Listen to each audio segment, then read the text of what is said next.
Well, I'd always wanted to write a book about growing up here in Little Burgundy. I spent about 3 years of my childhood here between the ages of 4 and 7. And every time I visited, and even now when I visit, I get these pangs of nostalgia, and I figured something was telling me to write a story about it. And I thought, well, instead of writing about myself, I should write about somebody else.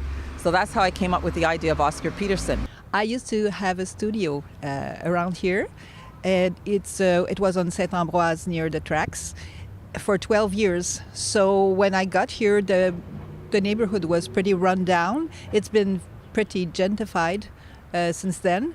And well, I didn't know very much the neighborhood, and I used to walk the streets thinking of bonheur d'occasion. His autobiography, A Jazz Odyssey, he speaks about loving the trumpet, and he also knew how to play the piano when he was very young, but he loved the trumpet more than the piano.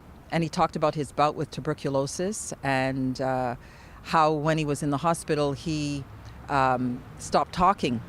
And I thought, well, what would make a child stop talking in the hospital? And I figured, well, he was away from home, he was away from his neighborhood, he was away from everything that was familiar for him. So I said to myself, well, I'll write a story about this, and I'll kill two birds with one stone, writing about my childhood place and writing about a famous former residents of this neighborhood.